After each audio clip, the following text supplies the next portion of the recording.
It is already too late for a return to what used to be. Look around and be honest about what you are seeing, not what you were told you should see, not what sounded good in a headline, not what felt good in a moment, but what is actually unfolding in real time right in front of you. Because what is happening now is not random, it is not temporary, and it is not going to quietly reverse itself just because women suddenly feel uncomfortable with the outcome.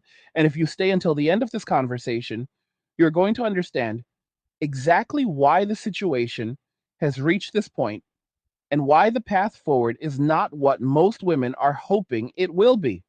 If you are enjoying these angry guy conversations and you want to support it, you can buy me a Red Bull with a one time gift or through a monthly pledge using the link in the description.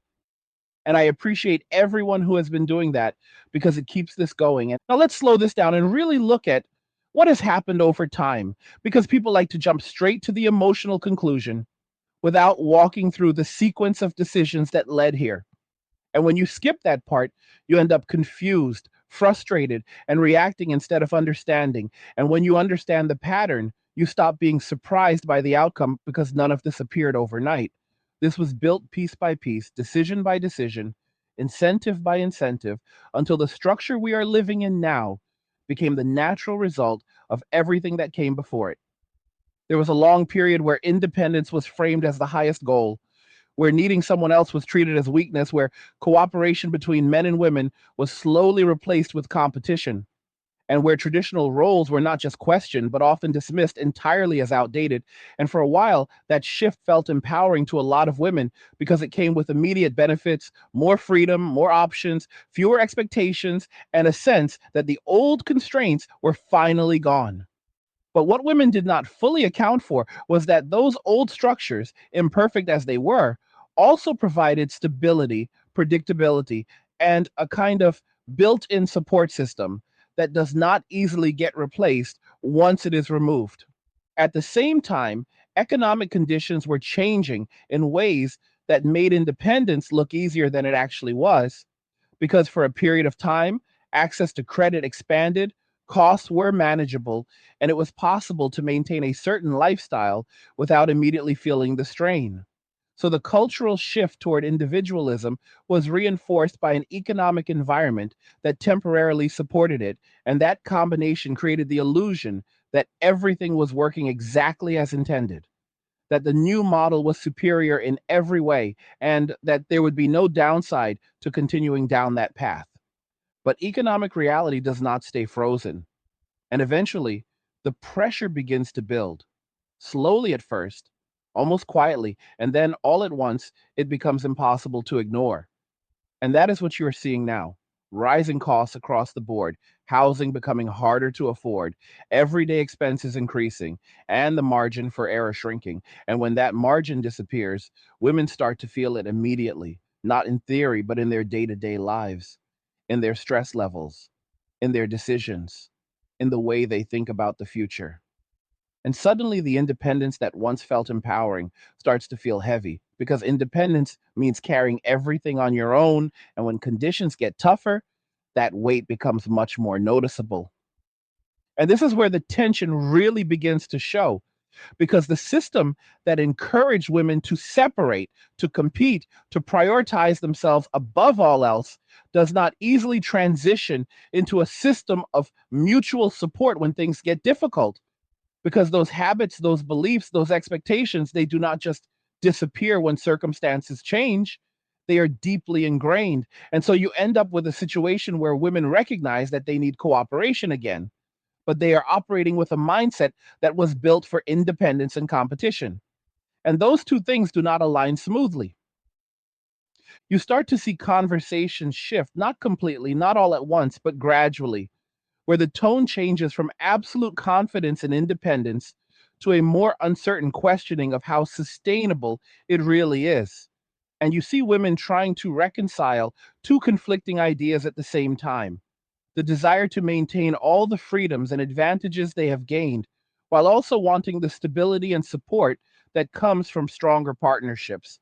And that is a difficult balance to strike because those two goals often pull in opposite directions. And this is where a lot of women start to feel frustrated because they expect things to go back to how they were before, or at least to a version of that where they can keep everything they have gained without giving anything up. But systems do not work that way. Trade offs are real.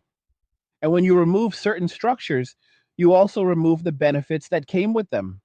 And when you try to reintroduce those benefits without rebuilding the underlying structure, you end up with something unstable, something that does not hold together over time. At the same time, you have to understand that men have also been going through their own shift. And this part often gets overlooked because the focus tends to stay on one side of the equation. But the reality is that when the environment changes, everyone adapts in their own way. And many men have responded to these changes by stepping back, by simplifying their lives, by reducing their expectations, and by focusing on what they can control directly. And for some of them, that has meant finding a kind of peace and solitude that they did not have before. Because when you remove certain pressures and expectations, you also remove certain stresses. And once someone experiences that reduction in stress, it is not something they are eager to give up. So now you have two parallel developments happening at the same time. On one side, you have increasing economic pressure and a growing realization that independence is more difficult than it initially appeared. And on the other side, you have a segment of men who have adjusted to a more independent, self focused lifestyle and are not necessarily looking to re enter a system that they feel did not benefit them in the past. And when those two trends meet, you get a kind of disconnect where one side is looking for renewed cooperation while the other side is not motivated to return to the previous dynamic. This is where the conversation often becomes emotional because women start to feel that something has been lost, something that they expected to be there when they needed it. And when that expectation is not met, it creates frustration, confusion, and sometimes even resentment. But again, if you trace the sequence of events, you can see how the outcome makes sense, even if it is not what women wanted, because expectations have to align with incentives. And if the incentives for one group do not support a certain behavior, you cannot rely on that behavior to appear consistently. And this is the part that requires honesty, not blame, not anger, but clarity. Because if you are going to understand where things are going, you have to be willing to look at what is actually happening rather than what you wish was happening. And what is actually happening is that the conditions that once supported a certain model of independence are weakening, while at the same time, the habits and expectations that were built during that period are still in place. And that mismatch is creating tension that is not going to resolve itself automatically.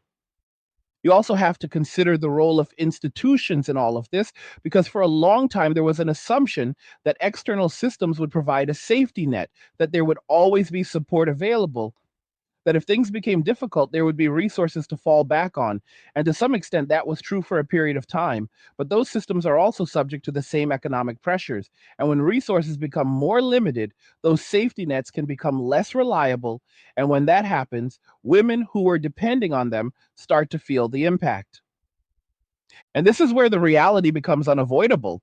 Because when both personal independence and institutional support are under pressure at the same time, women are forced to reevaluate their assumptions. And that reevaluation is not always comfortable because it often involves recognizing that some of the decisions that felt right in one context may not be as effective in a different context. And that recognition can feel like a loss, even if it is simply an adjustment to new conditions. What you are seeing now is that adjustment process beginning to unfold. And it is not smooth, it is not coordinated, and it is not happening at the same pace for everyone, which is why it feels chaotic because different women are at different stages of that realization. Some are still holding on to the belief that things will return to how they were.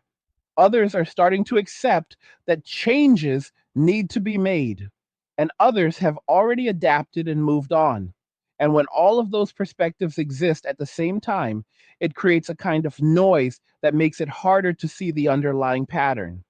But if you step back and look at the broader picture, the pattern becomes clearer. And that pattern is that systems built on certain assumptions will only function as long as those assumptions hold true. And when those assumptions change, the system has to change with them, whether women are ready for that or not. And the longer it takes to acknowledge that shift, the more difficult the transition becomes because the gap between expectation and reality continues to widen. And this is where the idea of accountability comes into play, not in a punitive sense, but in a practical sense, because moving forward requires recognizing the consequences of past decisions and adjusting accordingly. And that applies to everyone involved because no single group is operating in isolation. Everything is interconnected. And when one part of the system changes, it affects the rest, sometimes in ways that are not immediately obvious. At the same time, it is important to avoid oversimplifying the situation because while there are broad trends that can be identified, individual circumstances vary widely, and not everyone is experiencing the same level of pressure or responding in the same way, but the general direction is still there, and ignoring it does not make it go away. It just delays the moment when it has to be addressed.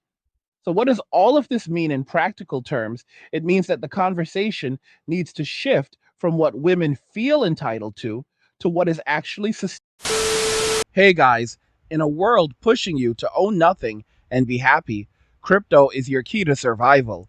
Join Angry's Crypto Academy to master buying, selling, and trading crypto.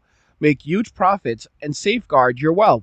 Plus, discover the one crypto virtually no one is talking about, poised to create new millionaires in the upcoming bull run. The link is in the description of the video below. Go check it out now. Sustainable. And that shift requires a different kind of thinking, one that is less focused on maintaining a specific narrative and more focused on adapting to current conditions. And that is not an easy transition because it often involves letting go of ideas that have been reinforced for a long time. It also means recognizing that cooperation, when it does happen, has to be based on mutual benefit rather than assumption. Because in an environment where people have more options and more autonomy, they are less likely to engage in arrangements that do not clearly serve their interest. And that applies across the board, not just to one side or the other. And understanding that dynamic is key to understanding why certain patterns are emerging. And this brings us back to the central point, which is that the situation we are seeing now is not the result of a single decision or a single moment. It is the cumulative effect of many decisions over time, interacting with changing economic conditions, shifting cultural norms, and evolving expectations. And when you look at it that way, the outcome becomes less surprising, even if it is still uncomfortable. Because at the end of the day, systems do not respond to what women say they want. They respond to incentives, to pressures, to constraints. And when those factors change, the system changes with them. And the only question is how quickly women recognize that change and adjust their behavior accordingly. Because the longer the delay, the more difficult the adjustment becomes. And right now, what you are seeing is that moment of recognition beginning to spread. Not evenly, not consistently, but enough that it is becoming visible. And as that awareness grows, the conversation is going to continue to evolve, and the choices people make in response to that evolution will determine what the next phase looks like, because there is no going back to a previous version that was built on different conditions. There's only moving forward with a clearer understanding of what is actually sustainable. So instead of asking whether things will return to how they were, the more useful question is what kind of structure can exist under current conditions that provides both stability and flexibility? And that is a question that does not have a simple answer because it requires balancing competing priorities, managing limited resources, and navigating a landscape that is still shifting. But it is the question that needs to be asked if there is going to be any meaningful progress. And that is where the real work begins, not in assigning blame or holding on to old narratives, but in building something that actually functions in the environment we are in now. Because the environment is not going to pause and wait for people to catch up. it is going to continue moving, and those who adapt will find a way to navigate it, while those who do not will continue to feel the pressure. So when you hear the conversations happening around you, when you see the shifts in tone, the changes in expectations, the uncertainty that is starting to replace confidence, understand that you are watching a transition in real time. And transitions are always uncomfortable because they involve letting go of what was familiar and stepping into something that is not fully defined yet, but that does not mean they can be avoided. And the sooner that reality is accepted, the sooner people can start making decisions that are aligned with the world as it is, rather than the world as they wish it was. Because wishful thinking does not change outcomes, but clear thinking can influence how those outcomes are navigated. And that difference matters more than people realize.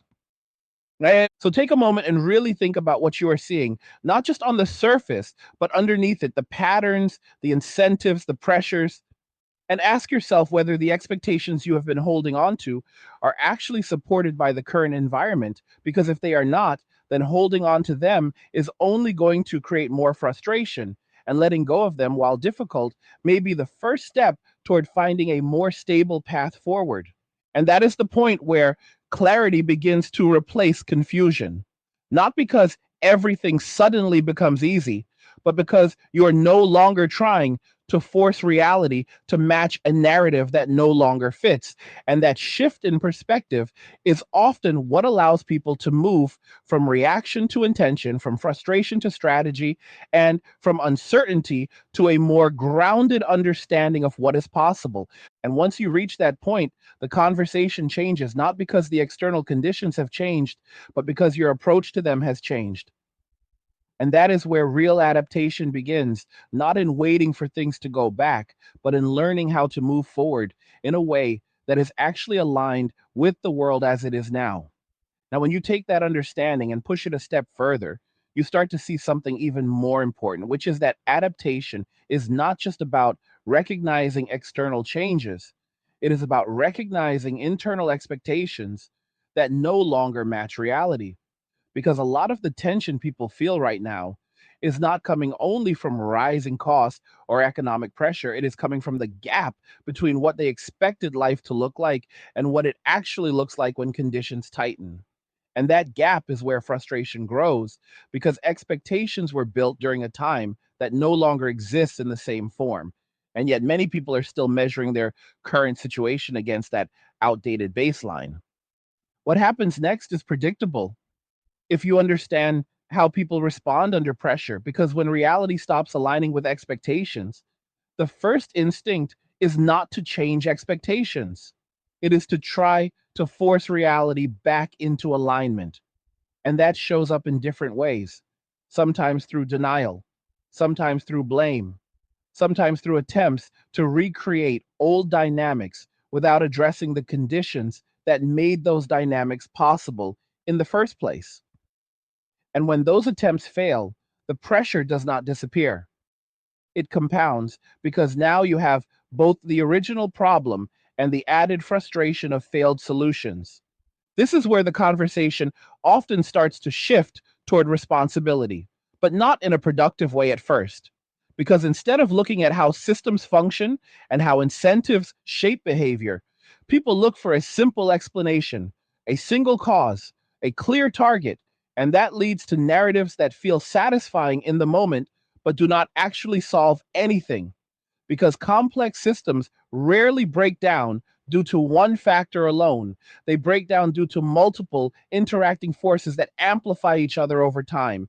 And if you do not address those underlying interactions, you end up treating symptoms instead of causes. At the same time, you have to understand that individuals respond to incentives whether they are aware of it or not. And when the incentive structure changes, behavior changes with it. And that is one of the most consistent patterns you will ever see because people adjust to what is rewarded, what is discouraged, and what is sustainable within their environment. And if the environment shifts in a way that makes certain behaviors less viable, those behaviors will decline regardless of how strongly they were supported in the past.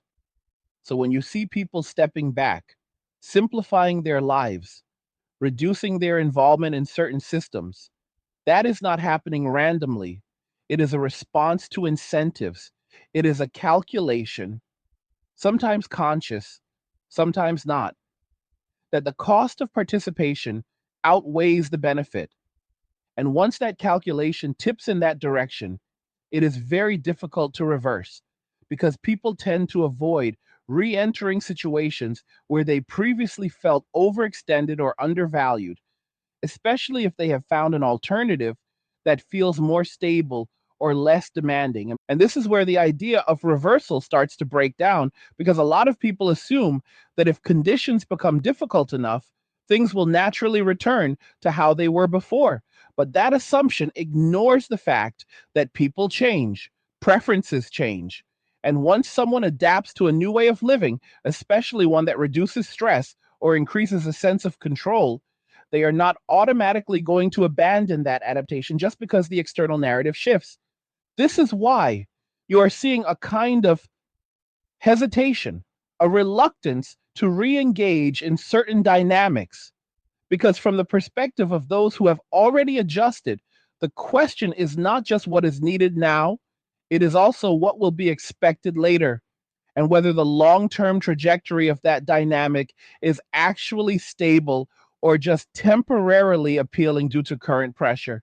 And if there is uncertainty about that, people will default to what they already know works for them, even if it is not ideal in every sense. At the same time, there is another layer to this that often goes unspoken, which is that trust takes time to build and very little time to erode. And once trust is weakened, it cannot be restored simply by changing the circumstances. It requires consistent alignment between words and actions over time. And in an environment where expectations have shifted rapidly and sometimes unpredictably, rebuilding that trust becomes even more challenging because people are trying to navigate not only economic pressure, but also uncertainty about how stable any given arrangement will be. And when you combine all of these factors, changing incentives, shifting expectations, reduced trust, economic pressure, you start to see why the situation feels so unstable because each of these elements reinforces the others, creating a feedback loop where uncertainty leads to cautious behavior. Cautious behavior leads to reduced cooperation. Reduced cooperation leads to increased pressure, and increased pressure leads to even more uncertainty. And breaking that loop is not simple because it requires coordinated change across multiple levels at the same time.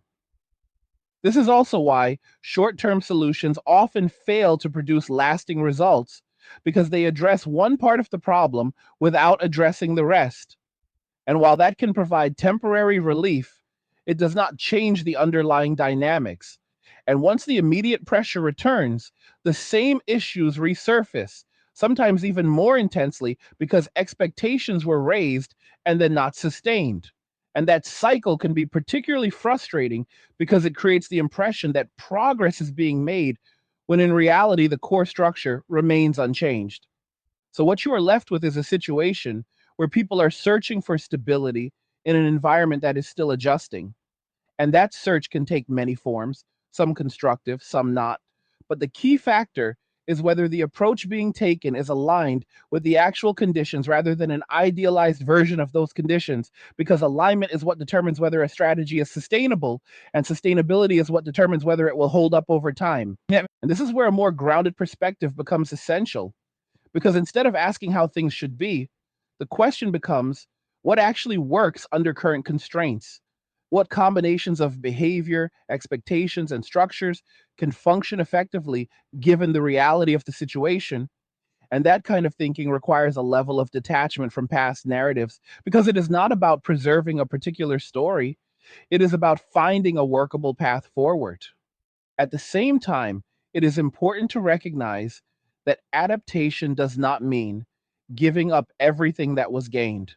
It means recalibrating. It means understanding which elements are sustainable and which are not, and making adjustments accordingly. And that process is not about moving backward, it is about refining, about distinguishing between what adds value and what creates unnecessary strain. And that distinction becomes clearer when conditions are more demanding, because inefficiencies become harder to ignore. But making those distinctions requires honesty. And honesty is often the most difficult part because it involves acknowledging that some assumptions were incomplete, that some expectations were unrealistic, and that some outcomes were predictable, given the trajectory that was being followed. And that kind of reflection can be uncomfortable because it challenges the narratives people have been operating under. But it is also what allows for more effective decision making going forward.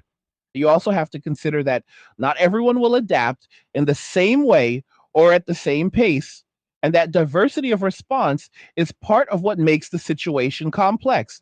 Because while some people will quickly adjust their expectations and behavior, others will resist that change, and that resistance can slow down the overall transition, creating a period where multiple models are competing at the same time. And during that period, it can be difficult to determine which direction will ultimately become dominant. However, over time, the models that are aligned with reality tend to prevail, not because they are perfect, but because they are sustainable. And sustainability is what allows something to persist. And that is why focusing on alignment with actual conditions is more effective than trying to preserve a particular ideology or narrative, because narratives can be compelling, but they do not override constraints. And constraints are what shape outcomes in the long run.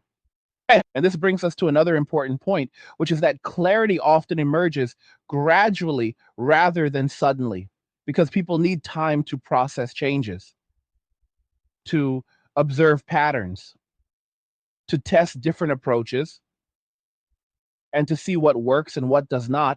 And during that process, there will be confusion, there will be mixed signals, there will be moments where it seems like things are moving in one direction only to shift again. But that is part of how adaptation unfolds. It is iterative, not linear. So when you see conflicting messages, when you hear different perspectives that seem to contradict each other, understand that this is part of a broader adjustment process, and that over time, as more information becomes available and more people adjust their behavior, the signal will become clearer. But that clarity is built through experience, not through immediate consensus. And in the meantime, individuals have to make decisions based on incomplete information, which is never ideal, but it is also unavoidable. And the best approach in that situation is to prioritize flexibility, to avoid overcommitting to assumptions that may not hold, and to remain open to adjusting course as new information emerges, because rigidity in a changing environment can create additional risk, while flexibility allows for course correction. At the same time, it is important to maintain a sense of perspective, because while the current situation may feel intense, it is part of a longer cycle of change. And understanding that broader context can help reduce the sense of urgency that often leads to reactive decisions. Because when people feel that everything is happening all at once, they are more likely to make choices based on immediate pressure rather than long term sustainability. And this is where discipline becomes important, not in a restrictive sense, but in a stabilizing sense, because maintaining a consistent approach, even when conditions are fluctuating, can provide a kind of anchor, something that allows for measured decision making rather than constant reaction. And that stability can be particularly valuable when external conditions are uncertain. You also have to recognize that there is no single solution that will work for everyone, because individual circumstances vary, resources vary, priorities vary.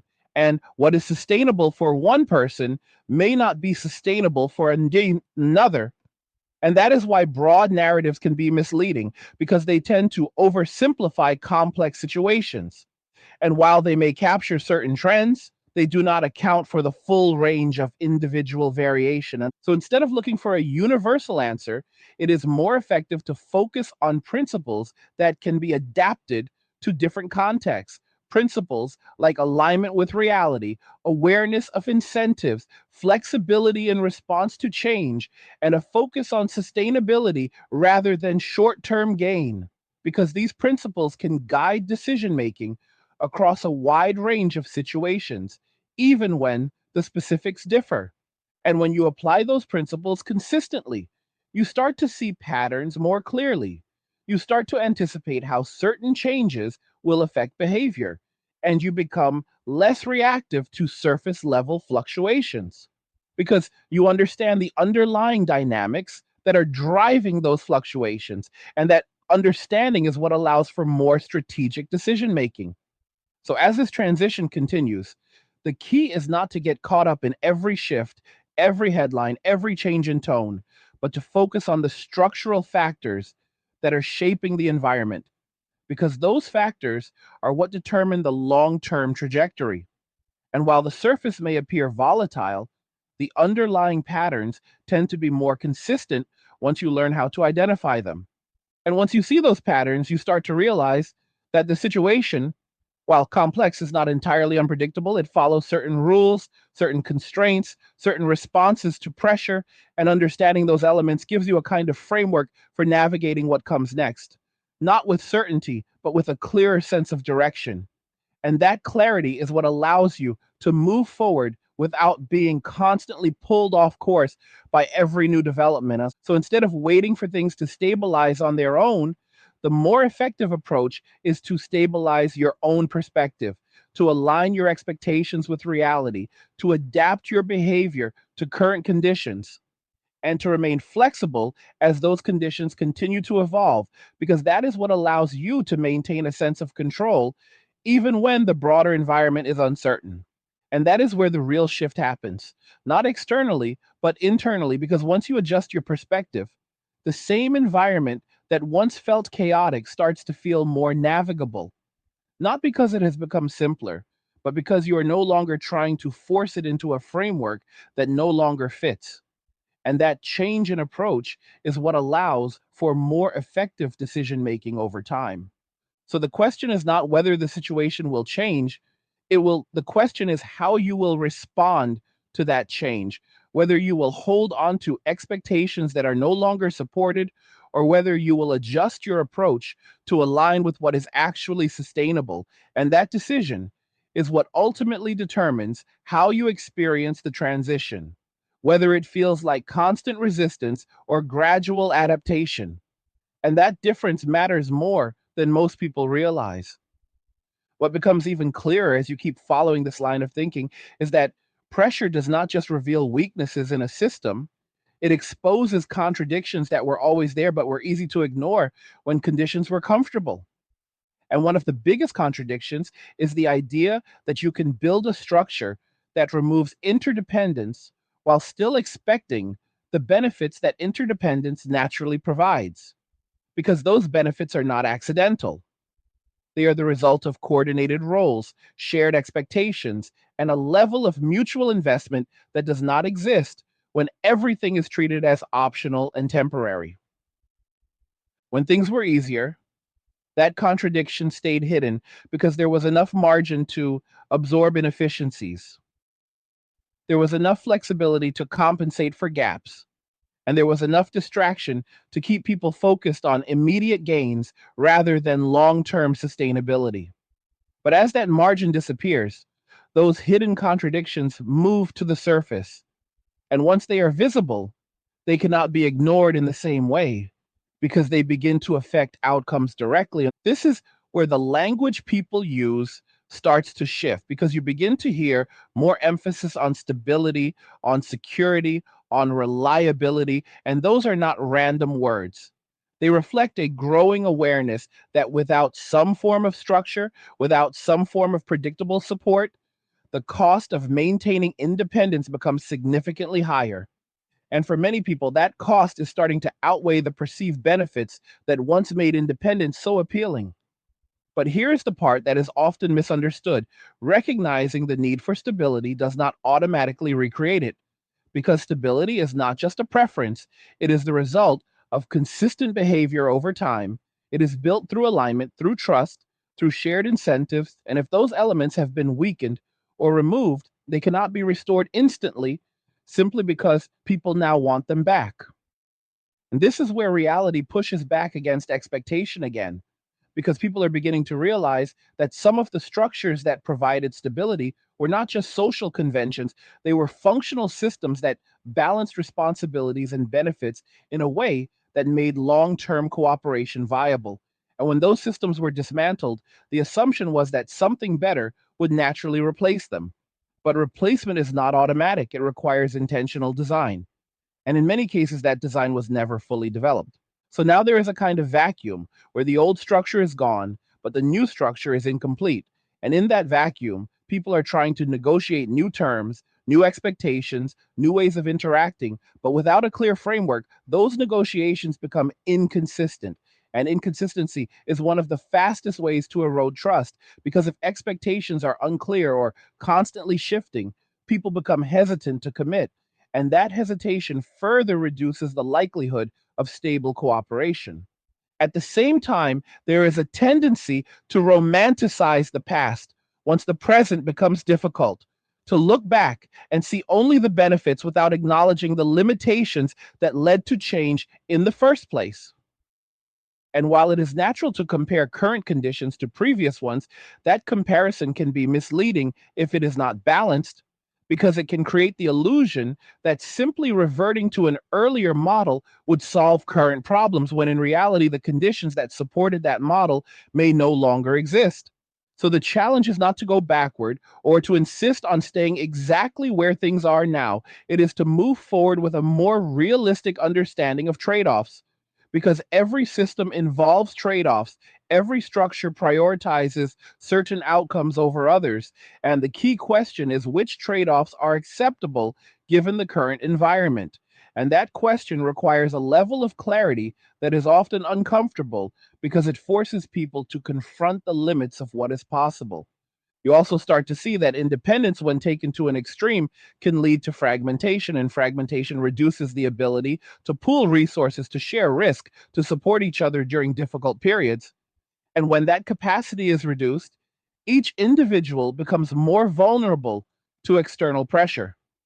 And that vulnerability is what many people are beginning to feel now, not because they lack ability, but because they are operating without the buffer that comes from coordinated support.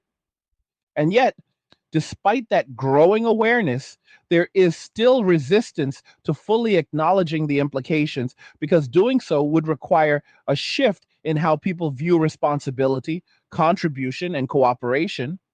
And those shifts can feel like a loss of autonomy, even if they lead to greater stability in the long run.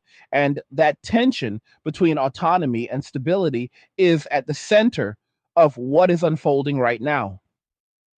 Some people will try to resolve that tension by leaning harder into independence, by doubling down on self reliance, by minimizing their needs and reducing their exposure to external pressures. And for some, that approach will work, especially if they are able to structure their lives in a way that aligns with that level of independence. But it is not a universal solution because not everyone has the same resources, the same preferences, or the same tolerance for isolation. Others will try to move back toward cooperation, but they will encounter the challenge of rebuilding trust and aligning expectations. And that process is not immediate. It requires time, consistency, and a willingness to accept that the terms of cooperation may need to be different from what they were in the past because the environment has changed and the participants have changed with it. And then there will be those who remain in a kind of middle ground, uncertain, waiting to see which direction becomes more stable, hesitant to fully commit to either path. And that hesitation can prolong the transition because it slows down the formation of new norms. But it is also a natural response to uncertainty because committing too early to an unstable model can create additional risk. So what you end up with is a period of sorting where different approaches are tested, where different expectations are negotiated, where different outcomes are observed. And over time, patterns begin to emerge, not through declaration, but through repetition, because the approaches that consistently produce stable outcomes will be reinforced, while those that do not will gradually fade. And this is where patience becomes important because the desire for immediate resolution can lead to decisions that are not fully aligned with long term sustainability. And while it is understandable to want clarity and stability as quickly as possible, forcing a resolution before the necessary conditions are in place can create additional instability because it builds on a foundation that has not been fully established. At the same time, it is important to recognize that not all instability is negative because periods of change often create opportunities for new structures to emerge, for more efficient systems to be developed, for better alignment between incentives and outcomes. But those opportunities are only realized if people are willing to engage with the process constructively rather than simply reacting to discomfort. And constructive engagement requires a certain level of discipline, a willingness to step back from immediate emotional reactions and to analyze the situation with a focus on cause and effect, on incentives and outcomes, because that kind of analysis is what allows for more effective decision making. And it is what separates reactive behavior from strategic behavior. You also have to consider that communication plays a significant role in how this transition unfolds because the way people frame their expectations, the way they express their needs, the way they interpret the actions of others, all of these factors influence whether cooperation becomes more or less likely. And in an environment where trust is already strained, miscommunication can quickly escalate into further breakdown. So clarity in communication becomes essential, not just in what is said, but in how it is said, because clarity reduces ambiguity. And reduced ambiguity makes it easier for people to align their expectations. And that alignment is what allows for more stable interactions, even in a changing environment. At the same time, it is important to recognize that clarity does not mean agreement. People can understand each other and still choose different paths. But understanding reduces unnecessary conflict and it allows for more intentional decision making because when you know where someone else stands, you can decide how to respond based on that information rather than on assumptions. And this is where a lot of the noise begins to fade because when you move away from assumptions and toward direct observation, toward clear communication, toward alignment with reality, the situation becomes more manageable. Not because it becomes simple, but because it becomes more transparent. And transparency is what allows for more effective navigation of complex environments. So, as this process continues, the key is to focus on what is actually happening rather than what is being projected, to pay attention to behavior rather than just words, to observe patterns over time rather than reacting to isolated moments, because patterns are what reveal underlying dynamics. And understanding those dynamics is what allows you to anticipate how the situation is likely to evolve. And when you combine that understanding with a willingness to adapt, with a focus on sustainability, with a commitment to clarity, you begin to move from a position of uncertainty to a position of informed decision making. And that shift is what allows you to navigate change without being overwhelmed by it. Because ultimately, what is happening now is not the end of a system without replacement. It is the transformation of a system into something new. And while that transformation is incomplete and often uncomfortable, it is also an opportunity to build something that is more aligned with current conditions, more resilient to future changes, and more sustainable over time. But that outcome is not guaranteed. It depends on the choices people make during this transition, on whether they prioritize short term comfort or long term stability, on whether they hold on to outdated expectations or adjust to new realities, and on whether they approach the situation with clarity and intention or with reaction and assumption. And that is where the responsibility shifts from abstract discussion to individual action. Because while no single person controls the entire system, each person contributes to it through their decisions, their behavior, their expectations. And those contributions, when combined, shape the direction that the system takes. So the question becomes not just what is happening, but how you choose to respond to what is happening. Whether you align yourself with sustainable patterns or with temporary narratives, whether you prioritize clarity over comfort, and whether you are willing to adapt when adaptation is necessary, because those choices are what determine how you experience the transition and ultimately how you position yourself within whatever structure emerges on the other side. As this continues to unfold, another layer starts to become visible, and that is how quickly perception can shift once outcomes begin to contradict long held beliefs.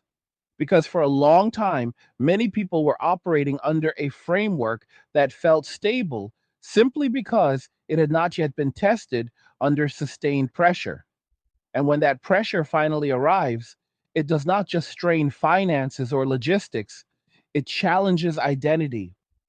It challenges assumptions about how life is supposed to work. And when those assumptions are shaken, people are forced to confront questions they had not seriously considered before.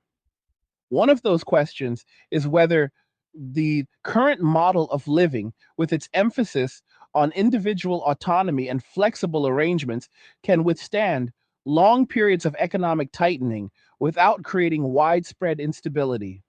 Because flexibility works well when there is room to maneuver. But when margins shrink, flexibility can turn into uncertainty, and uncertainty can turn into risk, especially when there are no strong fallback structures in place. This is where people begin to notice that not all forms of independence are equal, because there is a difference between choosing independence from a position of strength and being pushed into independence by circumstance. And that distinction matters because chosen independence tends to be strategic and supported by resources, while forced independence often lacks the same foundation, making it more vulnerable to disruption when conditions become less forgiving. And when enough people start experiencing that vulnerability at the same time, the broader conversation shifts, not necessarily in a coordinated way, but in a noticeable pattern where the tone moves from confidence to concern, from assumption to questioning, from certainty to reconsideration. And that shift is not driven by ideology, it is driven by lived experience. Because when people feel the impact directly, it becomes harder to maintain narratives that do not align with that experience. At the same time, there is an attempt to reinterpret the past in a way that makes sense of the present, and that reinterpretation can go in different directions. Some will argue that the changes were necessary and still beneficial despite current challenges. Others will argue that certain shifts went too far and created unintended consequences, and others will try to find a middle ground that acknowledges both the gains and the costs. But regardless of the interpretation, the fact that this reevaluation is happening at all is significant because it indicates that the previous level of confidence has been disrupted. And disruption, while uncomfortable, is often what creates the conditions for change, because as long as a system appears to be functioning, there is little incentive to question it deeply. But when cracks begin to show, when outcomes start to diverge from expectations, the motivation to reassess increases. And that reassessment can lead to adjustments that might not have been considered otherwise. However, not all reassessment leads to effective change, because if the analysis is incomplete or influenced by a desire to preserve certain assumptions, the adjustments made may not address the underlying issues, and that can result in cycles where the same problems reappear in slightly different forms, creating the impression of progress without actually resolving the core dynamics. So the quality of the reassessment matters. It matters whether people are willing to look at the full picture, including the parts that are inconvenient or uncomfortable, because partial analysis leads to partial solutions, and partial solutions often fail under sustained pressure, which brings the situation back to where it started. Another important factor to consider is how quickly conditions can change relative to how quickly people adapt, because there is often a lag between external shifts and internal adjustments. And during that lag, decisions are being made based on outdated assumptions, which can amplify the impact of those shifts, because actions that might have been appropriate under previous conditions become less effective or even counterproductive under new conditions. This lag is particularly noticeable in areas where long term planning is involved, because plans are often based on projections that assume a certain level of stability. And when that stability is disrupted, those plans may no longer be viable, requiring adjustments that can be difficult to implement quickly, especially if they involve significant changes in behavior or expectations. And this is where resilience becomes a key concept, not resilience in the sense of simply enduring difficulty, but resilience in the sense of having the flexibility and capacity to adjust when conditions change. And that kind of resilience is built through diversification of resources, through realistic expectations, through an awareness of potential risks, and through the ability to respond to new information without being locked into a fixed approach. At the same time, there's a tendency to underestimate how much behavior is influenced by social reinforcement because people do not make decisions in isolation. They are influenced by what they see others doing, by what is normalized, by what is rewarded or discouraged within their environment. And when those signals change, behavior changes with them, sometimes rapidly, sometimes gradually, but consistently over time. So when you start to see shifts in what is being valued, in what is being prioritized, in what is being considered desirable or sustainable, those shifts can propagate through social networks, influencing more people and reinforcing new patterns. And over time, those patterns can become the new norm, replacing what came before, not through decree, but through adoption. And this is why it is important to pay attention not just to what is being said, but to what is being done. Because behavior is a more reliable indicator of change than rhetoric. And when behavior starts to shift in a consistent direction, it signals that the underlying incentives are changing, even if the language used to describe those changes is still catching up. You also have to consider the role of time horizons in decision making because short term thinking and long term thinking can lead to very different outcomes.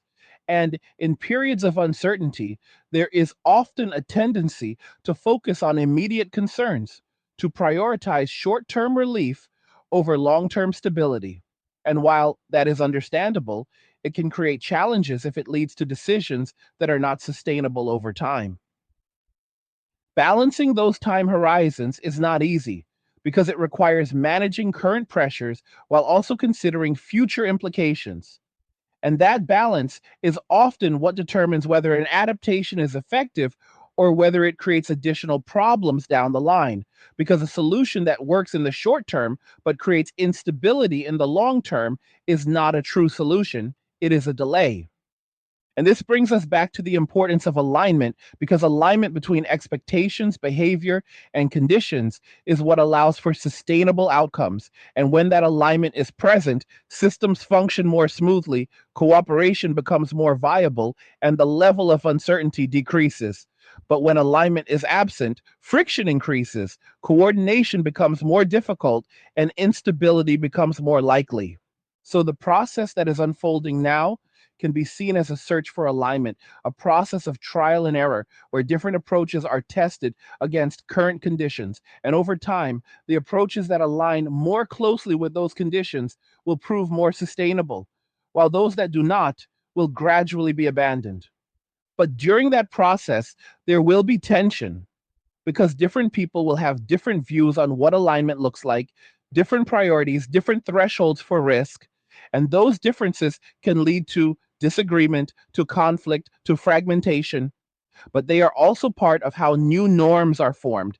Because through that interaction, through that negotiation, a more refined understanding of what works begins to emerge. And it is important to recognize that this process is not purely analytical. It is also influenced by emotion, by perception, by identity, because people are not purely rational actors. They bring their experiences, their values, their fears, and their hopes into their decision making. And those factors can shape how they interpret information and how they respond to change.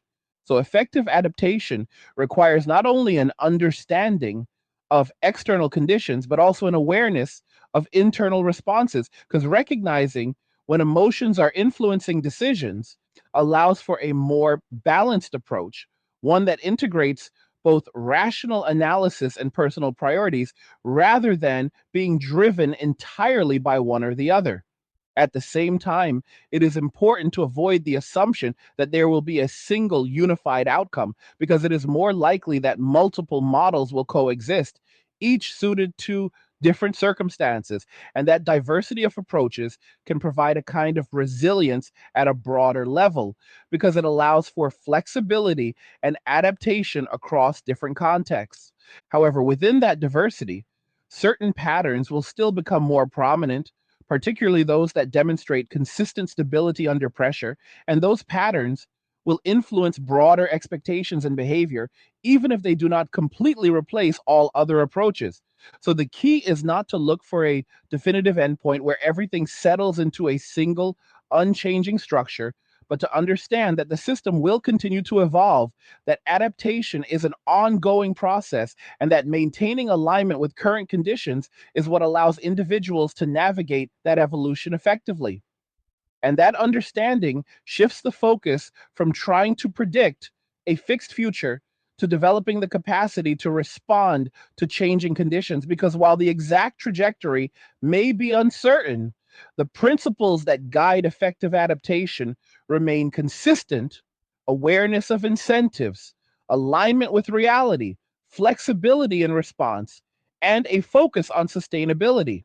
So, as you observe what is happening, as you see the changes in behavior, the shifts in expectations, the adjustments in priorities, understand that you are watching a system recalibrate, not in a straight line, not without friction, but in a way that reflects the interaction between external pressures and internal responses. And that recalibration is what will shape the next phase of how people organize their lives, their relationships, and their expectations moving forward.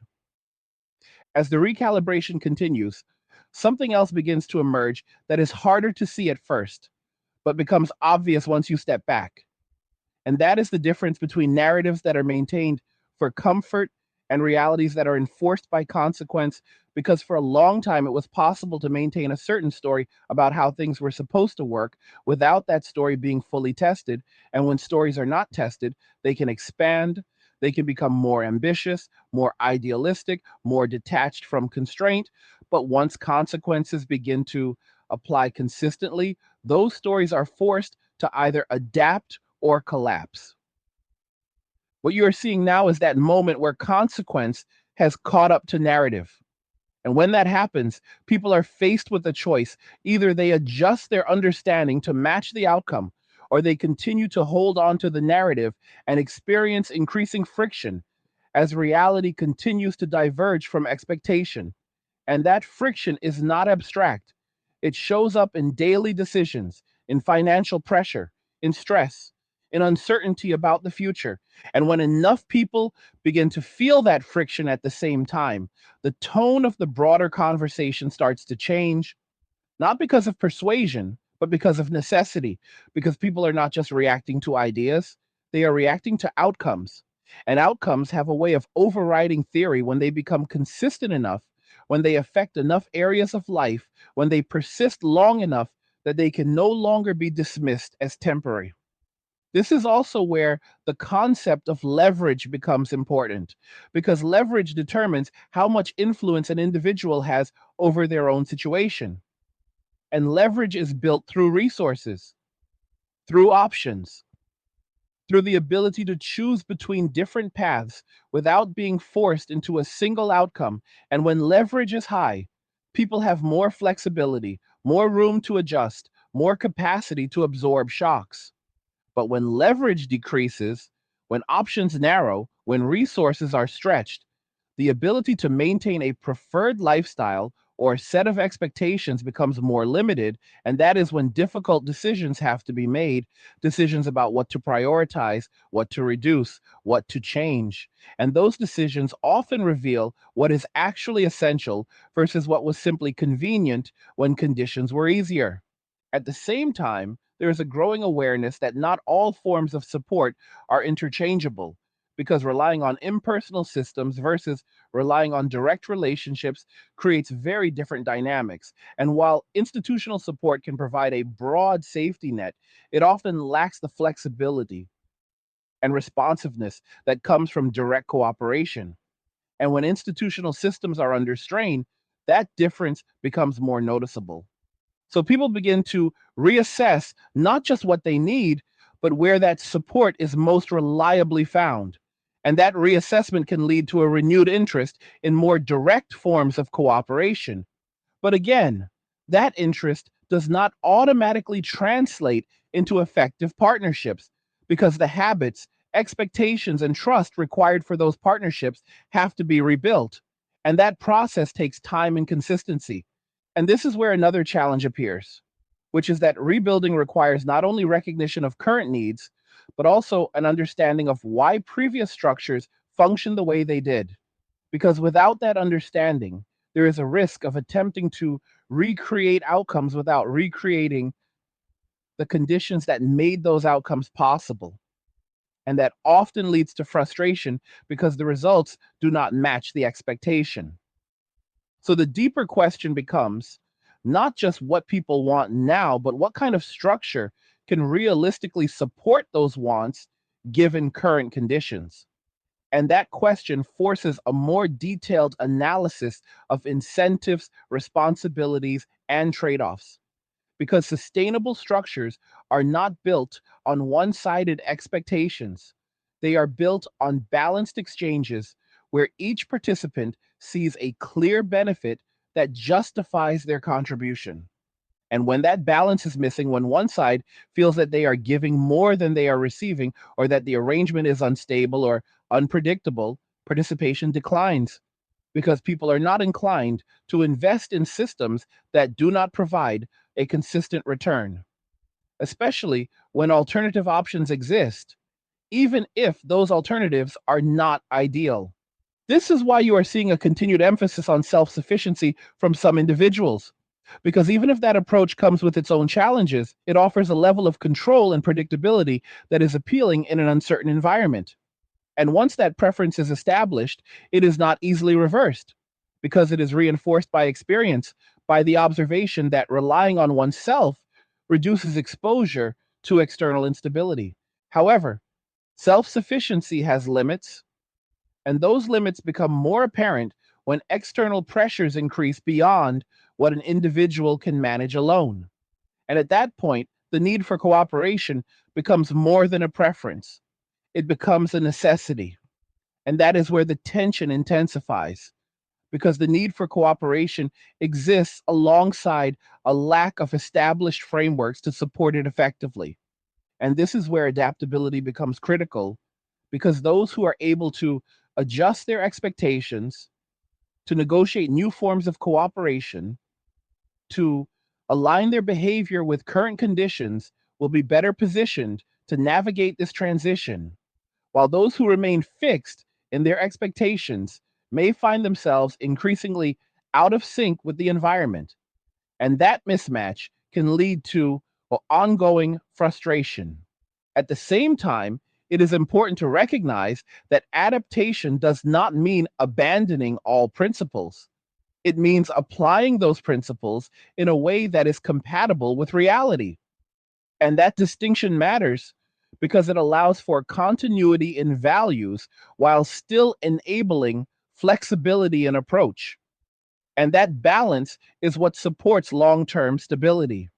You also begin to see that perception of fairness plays a significant role in whether cooperation is sustained because people are more willing to engage in arrangements where they feel that contributions and benefits are reasonably aligned. And when that perception is absent, even if the arrangement is functional in a technical sense, it is less likely to endure because dissatisfaction can erode commitment over time. So, establishing clear expectations, ensuring that responsibilities are understood, and maintaining a level of transparency becomes important, not just for efficiency, but for maintaining that sense of fairness. And that in turn supports trust, which is the foundation of any stable cooperative structure. And trust, once again, is not something that can be demanded or assumed. It has to be demonstrated through consistent behavior, through follow through alignment between what is said and what is done. And in an environment where trust has been weakened, rebuilding it requires patience and persistence because it develops incrementally rather than instantly. At the same time, there is a need to move beyond binary thinking because the situation is not simply a choice between complete independence and complete dependence. There are many possible configurations in between. And finding the right balance depends on individual circumstances, preferences, and the specific constraints of the environment. So instead of framing the situation as an all or nothing decision, it is more effective to think in terms of degrees, of where on the spectrum between independence and cooperation a particular arrangement falls, and how that position can be adjusted as conditions change, because flexibility within that spectrum allows for more responsive and sustainable solutions. And this is where strategic thinking becomes valuable, because rather than reacting to each change as it occurs, strategic thinking involves anticipating how different factors are likely to interact, considering potential outcomes, and making decisions that are robust across multiple scenarios. And that kind of approach reduces vulnerability to unexpected shifts because it builds in a margin for adjustment. At the same time, it is important to remain grounded in what can actually be controlled, because focusing too much on external variables that are outside of individual influence can lead to a sense of helplessness, while focusing on controllable factors allows for actionable steps that can improve stability regardless of broader conditions. So the emphasis shifts toward managing resources effectively, maintaining realistic expectations, building relationships that are based on clear alignment, and staying adaptable as conditions evolve, because these are the areas where individual decisions can have a meaningful impact. And as more people begin to operate with this kind of approach, the broader system begins to stabilize, not because all uncertainty disappears, but because the collective behavior becomes more aligned with reality. And that alignment reduces friction, improves coordination, and creates a more predictable environment overall. But that process takes time. And during that time, there will continue to be periods of uncertainty, of adjustment, of reassessment. And those periods can feel uncomfortable, especially for those who are still holding on to expectations that no longer align with current conditions. So the key is to recognize where you are in that process, to understand whether your expectations are aligned with reality, and to make adjustments where necessary, because the sooner that alignment is achieved, the easier it becomes to navigate the environment and the less resistance you experience in your day-to-day decisions. And ultimately, what this all comes down to is a shift from assumption to observation, from expectation to adaptation, from narrative to outcome.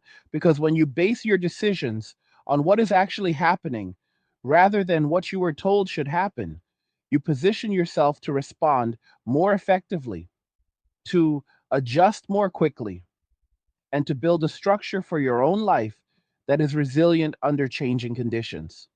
And that shift, while not always easy, is what allows you to move forward with clarity, to engage with the environment as it is rather than as you wish it to be, and to make decisions that are grounded, sustainable, and aligned with the realities that are shaping the world around you. When you continue following this progression, another pattern starts to take shape. And it is one that is often overlooked because it develops quietly before becoming obvious. And that is the way expectations recalibrate, not through sudden agreement, but through accumulated experience.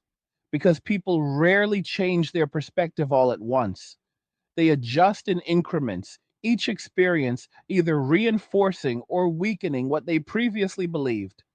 And over time, those incremental adjustments add up to a broader shift that becomes difficult to ignore.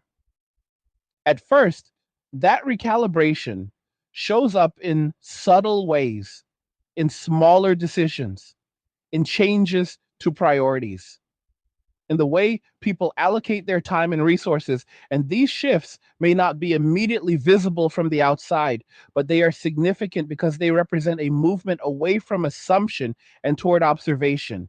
And as more people begin to operate from that place, the collective behavior starts to change, even if the language surrounding it has not fully caught up.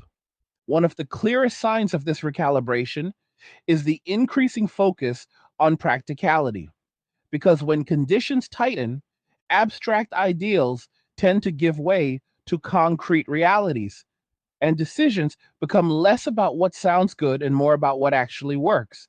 And that shift in focus can lead to a reassessment of many things that were previously taken for granted, including how people structure their lives, how they approach relationships, and how they define stability. And when practicality becomes the guiding principle, certain patterns begin to emerge, because practicality is inherently tied to efficiency, to sustainability, to the effective use of resources. And when those factors are prioritized, behaviors that align with them are reinforced, while those that do not are gradually reduced, not through deliberate rejection, but through the natural process of adaptation. This is where you begin to see a divergence between what people say they value and what they actually choose in practice. Because stated values are often influenced by social expectations, while actual decisions are influenced by immediate needs and constraints.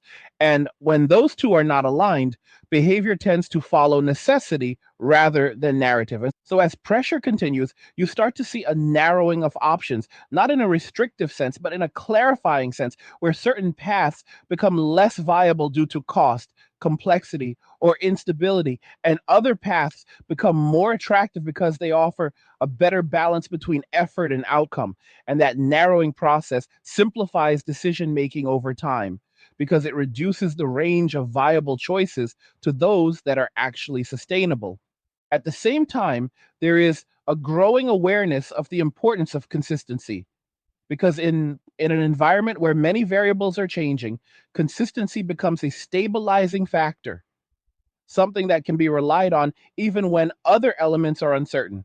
And this applies not only to individual behavior, but also to interactions between people, because consistent behavior builds predictability, and predictability supports trust. And trust, once again, plays a central role in whether cooperation is possible, because without trust, even well designed systems can fail, as participants hesitate to engage fully or to commit resources. And rebuilding that trust requires more than words. It requires repeated demonstration over time. And that process can be slow, especially in an environment where past experiences have created skepticism. So, what you begin to see is a filtering process where interactions are evaluated more carefully, where commitments are made more selectively, and where the emphasis shifts from quantity to quality. Because in a constrained environment, spreading resources too thinly can create additional risk, while focusing on fewer, more stable arrangements can provide greater resilience. This filtering process also applies to information, because as uncertainty increases, the value of accurate, reliable information becomes more apparent, and people begin to prioritize sources that align with observed outcomes rather than those that simply reinforce existing beliefs. And over time, this can lead to a refinement in how information is evaluated and used in decision making. At the same time, there is a recognition that not all change is within individual control, and that external factors will continue to influence outcomes regardless of personal choices. And this recognition can be challenging because it highlights the limits of individual agency, but it also emphasizes the importance of focusing on what can be controlled, because that is where the most effective adjustments can be made. So the emphasis shifts toward managing variables that are within reach, such as spending, time allocation, skill development, and the structure of personal relationships, because these are areas where changes can be implemented directly and where the impact of those changes can be observed relatively quickly, allowing for further adjustment if needed. And as more people begin to operate with this level of focus, the overall system begins to stabilize incrementally, not through a single defining moment, but through the accumulation of many small adjustments that align behavior more closely with reality. And that alignment reduces friction, making interactions smoother and outcomes more predictable. However, It is important to recognize that this stabilization is not uniform because different segments of the population will experience it at different rates, depending on their starting point, their resources, and their willingness to adapt. And this uneven progression can create the impression of inconsistency, even though the underlying trend is moving in a consistent direction. This is why it is important to distinguish between short term fluctuations and long term patterns, because focusing too heavily on immediate changes can obscure the broader trajectory, while understanding the long term pattern provides context that makes those short term fluctuations easier to interpret. And when you focus on that broader trajectory, you start to see that the direction of change is toward greater alignment between expectations and constraints, because constraints are what ultimately define what is sustainable. And when expectations are adjusted to match those constraints, the system becomes more stable, even if it is different from what people initially envisioned. At the same time, there is a gradual shift in how success is defined, because in an environment where stability is more difficult to achieve, success becomes less about expansion and more about maintenance, less about maximizing output and more about optimizing efficiency. And that shift can change how people evaluate their progress and their priorities. This does not mean that ambition disappears, but it does mean that ambition is recalibrated to fit within the limits of what is feasible, and that recalibration can lead to more realistic goal setting, which in turn supports more consistent progress, because goals that are aligned with reality are more likely to be achieved and sustained. And as this new definition of success becomes more common, it influences behavior at a broader level because people begin to model their decisions on what they see working for others. And as those patterns spread, they reinforce the overall shift toward practicality and sustainability. But even within this shift, there will continue to be tension because change is rarely comfortable. And even when it leads to more stable outcomes, it often involves letting go of previous expectations. And that process can create resistance, especially if those expectations were deeply held or widely reinforced.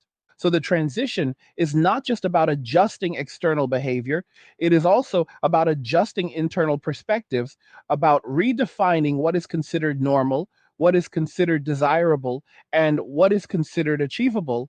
And those internal adjustments can take time because they involve reinterpreting past experiences in light of new information. At the same time, there is an opportunity within this transition because periods of change often create space for new approaches to emerge, approaches that may be better suited to current conditions, more efficient, more adaptable, and more resilient. And those approaches, once established, can provide a stronger foundation for the future.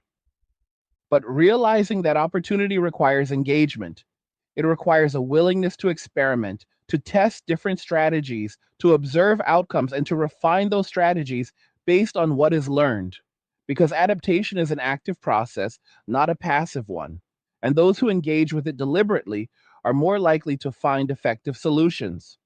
And this brings us back to the importance of awareness, because understanding what is happening, why it is happening, and how different factors interact is what allows for informed decision making. And informed decision making is what supports effective adaptation, because it reduces the likelihood of relying on assumptions that no longer hold. So, as you continue to observe this recalibration, pay attention to the patterns that persist, to the behaviors that are reinforced, to the strategies that produce consistent results, because those elements provide insight into what is becoming sustainable, and aligning with those patterns is what allows for more stable outcomes over time. And ultimately, this process leads to a new equilibrium, not identical to what came before, but shaped by the conditions that exist now.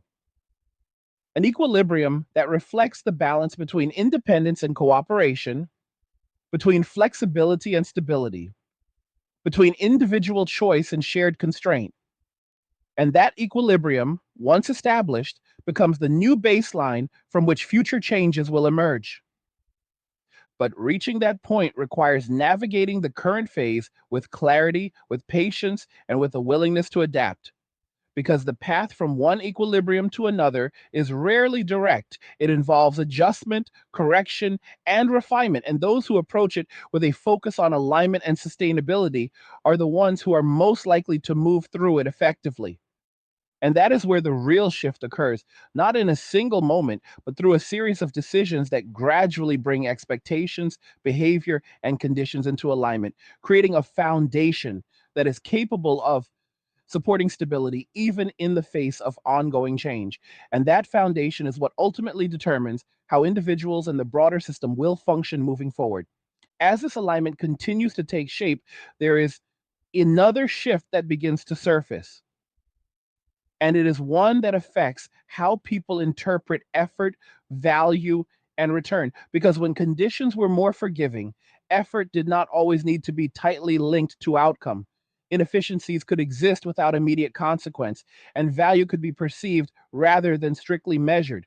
But as pressure increases, that gap between effort and outcome begins to close, and people become more sensitive to whether what they are putting in is producing a tangible and sustainable return. This creates a sharper awareness of trade offs because every decision starts to carry more weight. Every allocation of time or resources has a clearer opportunity cost. And that awareness forces a more deliberate approach to decision making, where choices are evaluated not just on immediate appeal, but on their longer term impact. And that shift in evaluation changes behavior in ways that may not be immediately visible, but become significant over time. One of the ways this manifests is in the reduction of tolerance for imbalance, because when resources are abundant, imbalance can persist without immediate disruption.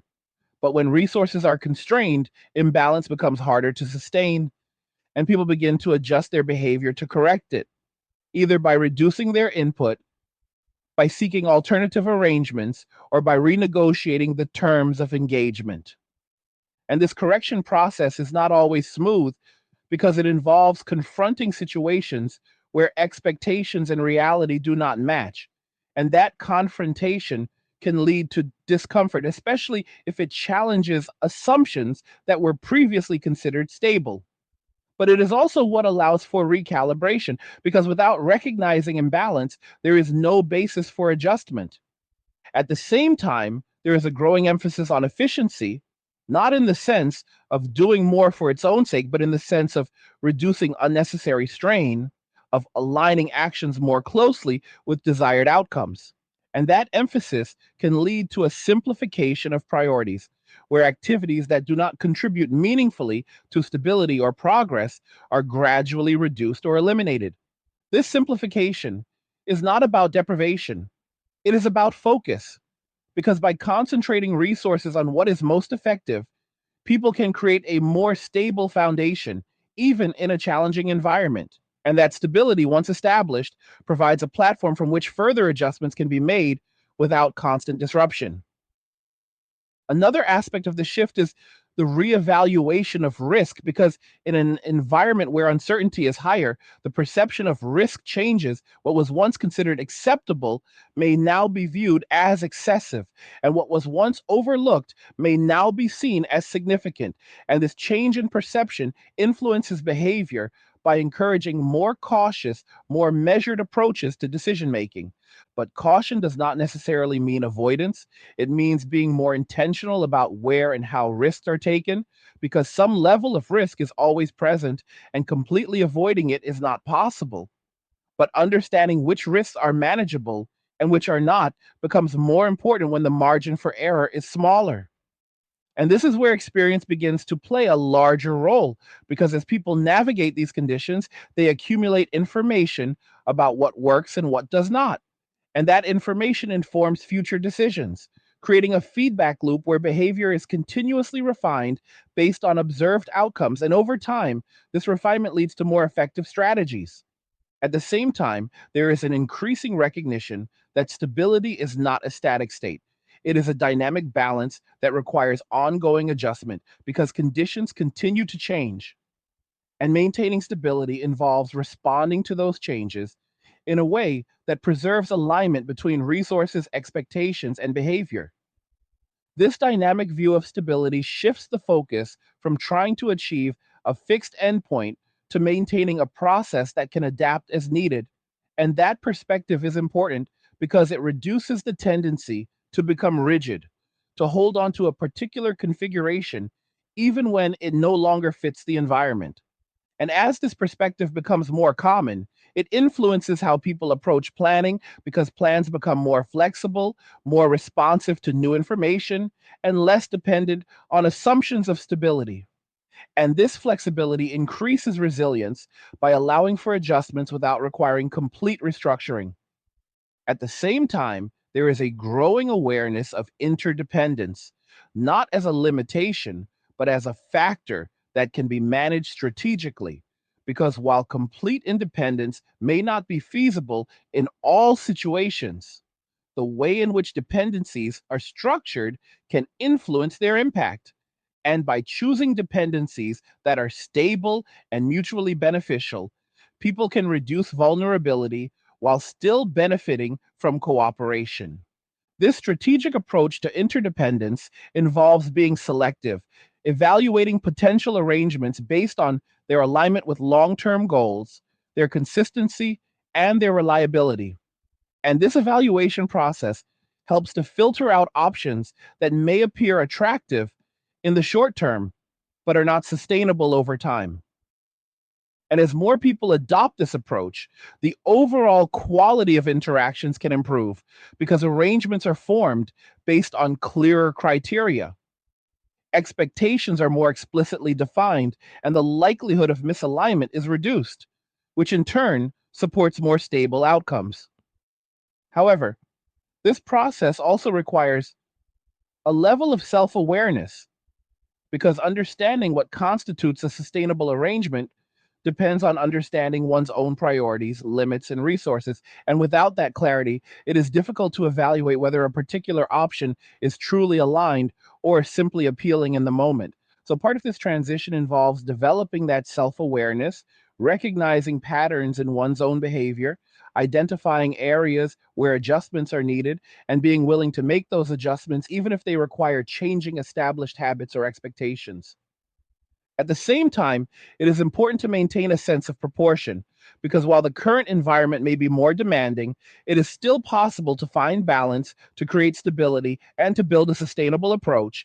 And focusing too heavily on the challenges without recognizing the opportunities can lead to unnecessary pessimism, which can influence decision making in unproductive ways.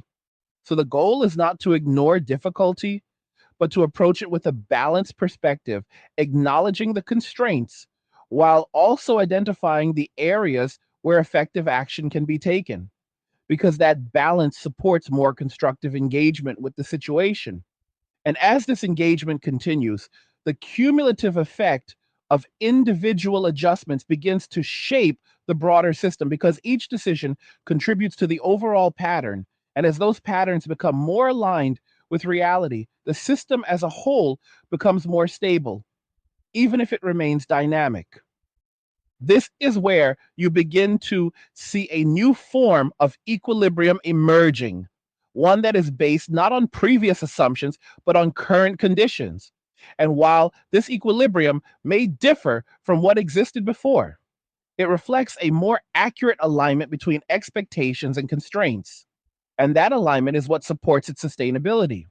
But reaching this point requires moving through the earlier phases of adjustment, of reassessment, of recalibration. And those phases can feel uncertain because they involve letting go of familiar structures and exploring new ones. But they are also necessary for establishing a more stable foundation. And during this process, it is important to remain attentive to feedback, to observe how changes in behavior affect outcomes, to refine strategies based on that observation, and to remain open to further adjustment because adaptation is not a one time event. It is an ongoing process that evolves with the environment. At the same time, there is a need to avoid overcorrection because, in response to pressure, there can be a tendency to swing too far in one direction, to adopt strategies that address immediate concerns but create new imbalances. And maintaining a measured approach helps to prevent this by ensuring that adjustments are proportionate and aligned with long term objectives. So the focus remains on balance, on finding the point where effort, resources, and expectations are aligned in a way that supports stability without unnecessary strain. And that balance, while not always easy to achieve, is what allows for sustainable progress. And as more people reach this point of alignment, the overall environment begins to reflect that stability because collective behavior becomes more consistent, expectations become more grounded, and interactions become more predictable. And this predictability reduces uncertainty, making it easier for individuals to plan and to make decisions with greater confidence. But even within this more stable environment, change will continue because external factors will always influence conditions. And maintaining stability requires remaining responsive to those changes, adjusting as needed, and avoiding the assumption that any particular configuration will remain optimal indefinitely. So, the key takeaway from this stage of the transition is that alignment is not a destination, but a process, one that requires ongoing attention, ongoing adjustment, and a willingness to engage with reality as it evolves, because it is this process that supports resilience, allowing individuals and systems to navigate change without losing stability. And ultimately, this is what defines effective adaptation, not the absence of difficulty, but the ability to manage it, to respond to it, and to integrate it into a framework that remains functional and sustainable over time. And that is what allows for progress, even in an environment that is still shifting. As this process continues to mature, something even more subtle begins to emerge, and it is the recognition that stability is not granted by external systems alone, but is largely constructed through behavior, through patterns of decision making that either reinforce or undermine consistency over time.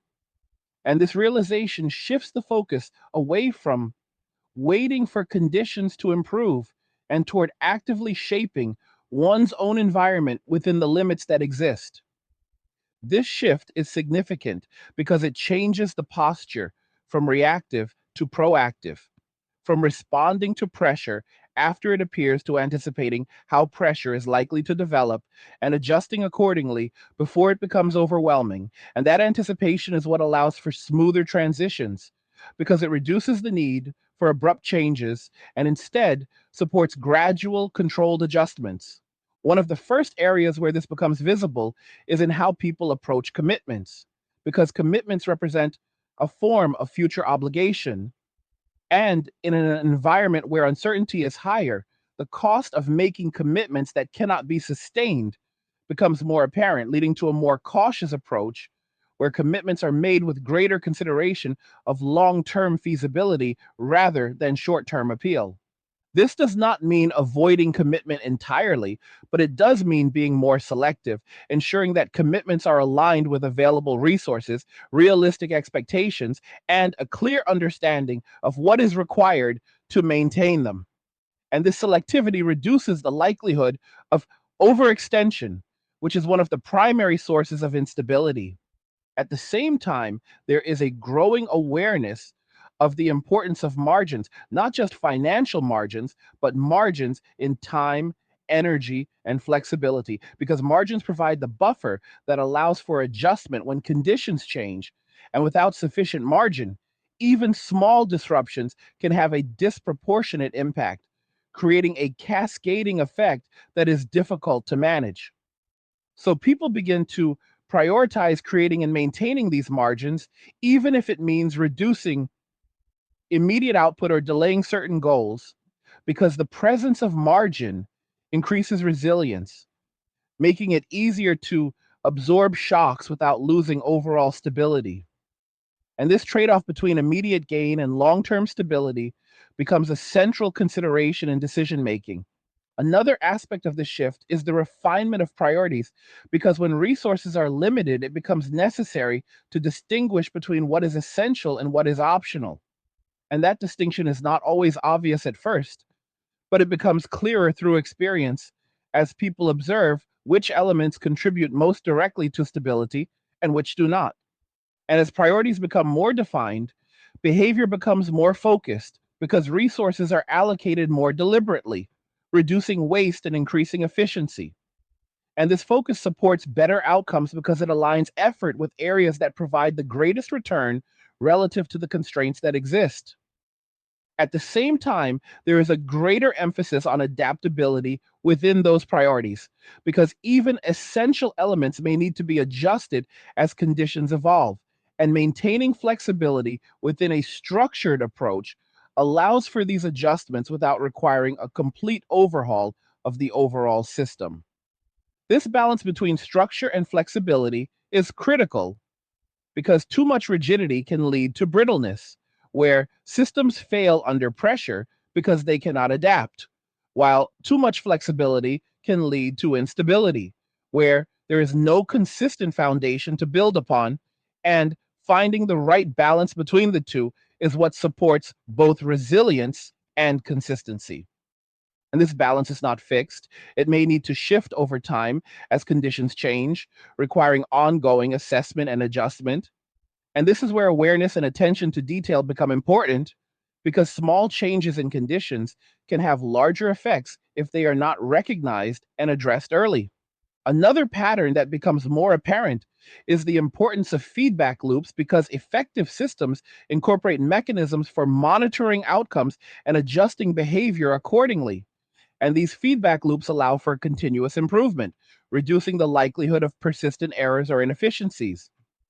For individuals, this means paying attention to how decisions play out over time, observing whether the intended outcomes are achieved, and making adjustments based on that observation, rather than relying solely on initial assumptions or intentions. And this iterative approach supports more effective adaptation because it integrates learning into the process.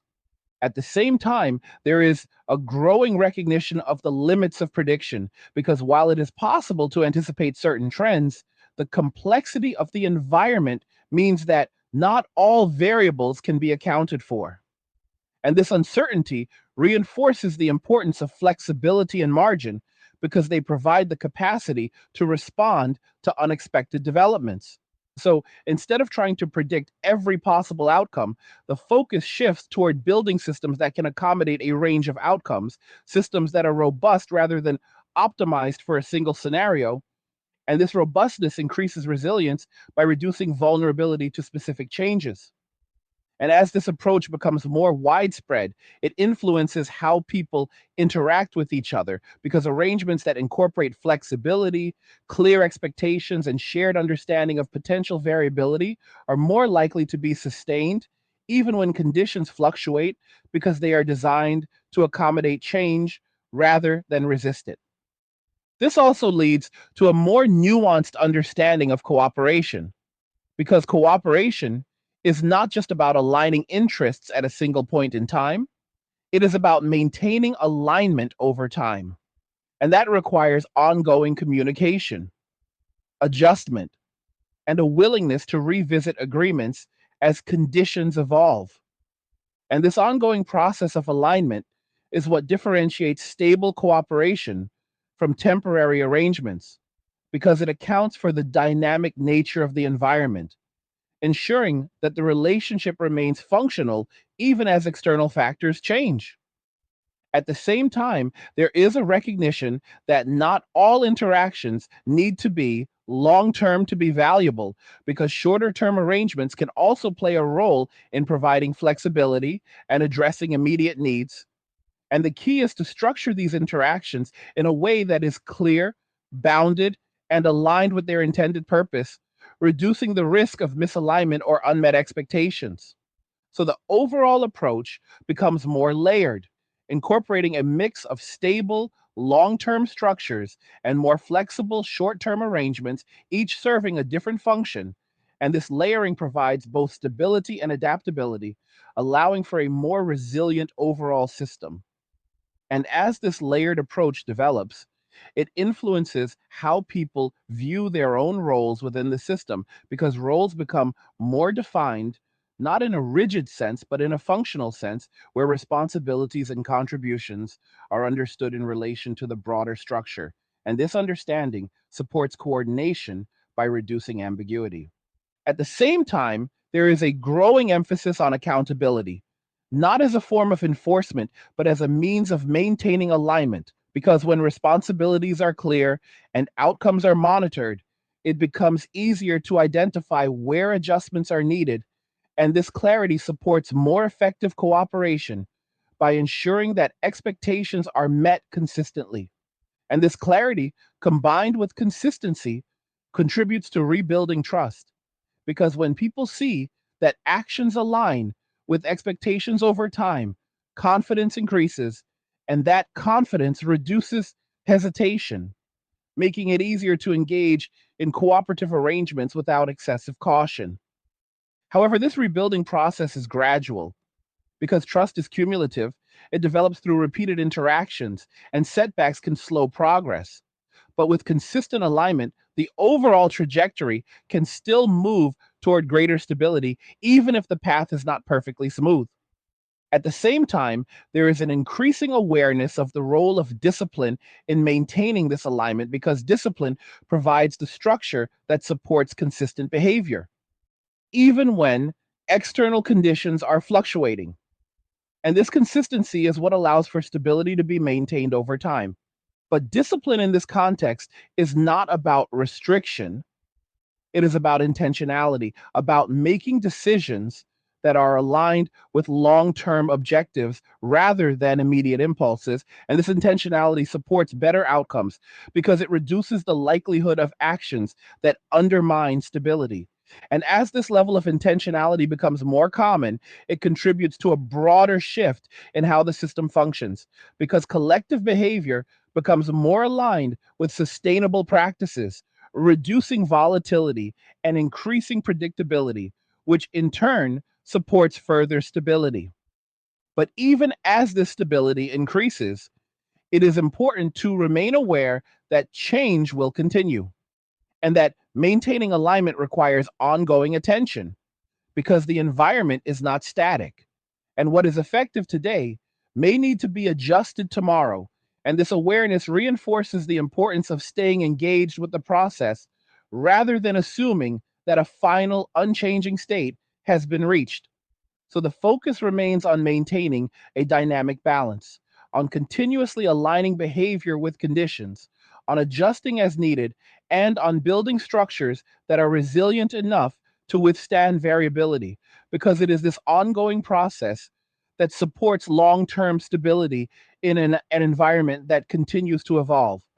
And ultimately, this is where the transition leads not to a perfect or fixed solution, but to a more grounded, more adaptable approach that integrates awareness, discipline, flexibility, and alignment, creating a framework that can function effectively even as conditions change. And that is what allows for sustainable progress over time. As everything begins to settle into a more recognizable pattern, the final layer of this entire shift comes into focus, and that is the realization that outcomes are not determined by intention alone, but by alignment between intention and reality. Because for a long time, there was a belief that if something was desired strongly enough, if it was supported culturally or emotionally, then it would naturally sustain itself. But what becomes clear over time is that sustainability is not granted by desire. It is granted by structure, by consistency, and by whether the system supporting that desire can actually hold under pressure. This realization changes how people interpret not only their current situation, but also the path that led them there, because it reframes past decisions not as isolated events, but as part of a larger sequence where each step contributed to the current outcome. And understanding that sequence removes the illusion that things simply happen without cause, replacing it with a clearer understanding that cause and effect have been operating consistently, even if they were not always acknowledged. And once that understanding takes hold, it becomes harder to ignore the implications because it means that moving forward requires more than just adjusting expectations. It requires adjusting behavior in a way that aligns with the conditions that actually exist, not the ones that are preferred.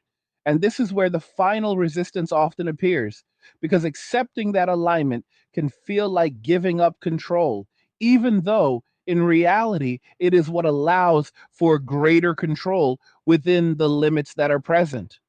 At the same time, there is a growing recognition that control itself is not absolute, that it exists within boundaries defined by external factors, and that effective decision making involves working within those boundaries rather than attempting to ignore them. Because ignoring constraints does not remove them, it simply increases the likelihood of encountering them in a way that is more disruptive. So the approach shifts toward working with reality rather than against it, toward identifying where flexibility exists and where it does not, and making decisions that maximize effectiveness within that framework. And this shift is what allows for more consistent outcomes because it reduces the mismatch between expectation and possibility. Another aspect of this final stage is the reevaluation of what is considered reliable, because reliability is what underpins stability. And in an environment where many variables are changing, identifying what remains consistent becomes increasingly valuable, whether that consistency is found in personal habits, in certain types of arrangements, or in specific patterns of behavior that have demonstrated resilience over time. And once those reliable elements are identified, they become the foundation upon which further decisions are built because they provide a reference point, something that can be counted on even when other factors are uncertain. And this foundation supports confidence, not in the sense of certainty about every outcome, but in the sense of having a stable base from which to operate. At the same time, there is a refinement in how uncertainty is perceived, because rather than being seen as something to eliminate entirely, it is understood as a constant that must be managed. And this understanding leads to strategies that incorporate uncertainty rather than attempt to remove it. Strategies that are flexible, that allow for adjustment, and that do not depend on precise predictions to function effectively. This perspective reduces the stress associated with uncertainty because it shifts the focus from trying to control every variable to managing the range of possible outcomes. And this shift allows for more measured decision making because it acknowledges that not all factors can be known in advance. And as this more measured approach becomes more common, it influences the overall tone of decision making, moving it away from urgency and toward deliberation. Because when decisions are made with an awareness of constraints and variability, they are less likely to be driven by immediate pressure and more likely to consider long term implications. This change in tone also affects how people respond to setbacks, because when expectations are aligned with reality, setbacks are less likely to be interpreted as failures of the entire system and more likely to be seen as part of the adjustment process, providing information that can be used to refine future decisions. And this reframing of setbacks is important because it supports persistence, allowing people to continue adjusting rather than abandoning their approach at the first sign of difficulty. And this persistence contributes to long term stability because it enables continuous improvement rather than repeated cycles of starting over. At the same time, there is an increased emphasis on coherence because coherence between different aspects of life, between goals, resources, and behavior, supports stability by reducing internal conflict. And when these elements are aligned, decision making becomes more straightforward because there is a clear connection between what is desired and what is being done to achieve it. This coherence also reduces the likelihood of overextension because it ensures that efforts are focused on areas that are consistent with overall objectives rather than being scattered across competing priorities. And this focus supports more effective use of resources, which is critical in a constrained environment. Another key element of this stage is the recognition that sustainability requires maintenance, that even well aligned systems need ongoing attention to remain functional. And this recognition reinforces the importance of consistency because it is through consistent behavior that stability is preserved over time. But maintenance does not mean rigidity. It means staying engaged with the system, monitoring how it is functioning, and making adjustments as needed. And this ongoing engagement is what allows the system to remain aligned with changing conditions rather than drifting out of sync. At the same time, there is a growing clarity about the role of individual responsibility within the broader system. Because while external factors influence outcomes, individual decisions determine how those factors are navigated. And this clarity reinforces the importance of making choices that are aligned with reality, because those choices are what shape personal stability within the larger environment. And this is where the final shift becomes evident because the focus moves away from expecting the system to provide certain outcomes and toward understanding how to operate effectively within the system as it exists. And this shift reduces reliance on external validation, replacing it with a more self directed approach that is grounded in observation and adaptation. This does not mean isolation. It means engagement on terms that are clear, that are sustainable, and that are aligned with both individual and shared constraints. And this clarity supports more effective cooperation because it reduces ambiguity and sets realistic expectations. And as more people adopt this approach, the overall system becomes more stable, not because all challenges disappear, but because behavior is more closely aligned with the realities that shape outcomes. And this alignment reduces friction, improves coordination, and supports more consistent results. But even at this stage, it is important to remain aware that the process is ongoing, that alignment is not something that is achieved once and then maintained automatically. It requires continuous attention, continuous adjustment, and a willingness to respond to new information as it becomes available. So the final understanding is not that everything has been resolved, but that a framework has been established, a way of approaching the environment that is grounded, flexible, and sustainable. And this framework is what allows individuals to navigate change effectively, to maintain stability within variability, and to continue progressing even as conditions evolve. And when you step back and look at the full arc of what has unfolded, from initial assumptions through increasing pressure, through reassessment, through adaptation, to this point of alignment, it becomes clear that the process has been consistent, driven by the interaction between expectations and constraints, and that understanding provides a level of clarity that was not available at the beginning. Because at the beginning, the focus was on what was possible in theory, while now the focus is on what is sustainable in practice.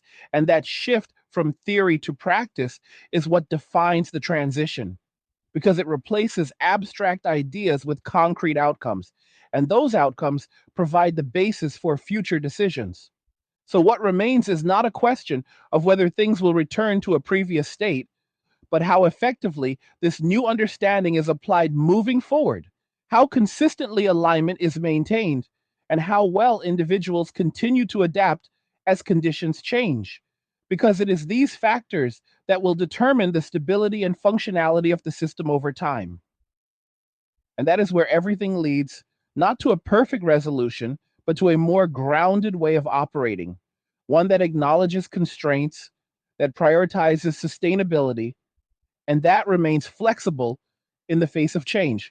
And it is this approach that allows for continued progress, even in an environment that is still evolving. Shout out to the 1 hour gang for staying all the way through, because most people do not have the patience to follow a full line of reasoning from start to finish. And that alone puts you in a different position when it comes to understanding what is actually happening rather than reacting to surface level noise. And if you're enjoying these angry guy conversations and want to support it, You can buy me a Red Bull using the link in the description. Whether it is a one-time thing or a monthly pledge, it is all appreciated because it keeps this going. Now, I want to hear from you. What do you think about everything that was laid out? Do you agree with the direction things are moving in? Do you see it differently? And how are you adjusting to what is happening? Leave a comment and share your thoughts, because that back and forth is where a lot of clarity comes from. Hearing different perspectives, comparing observations, and refining understanding over time. Like the video if you like it. Don't forget to subscribe. And if you like the video, share the video. And just remember that all roads lead to MWA, men walking away, and cheers. Nothing says you care like crypto. Nothing can compare. Nothing says you care like crypto. Oh, nothing can compare to crypto.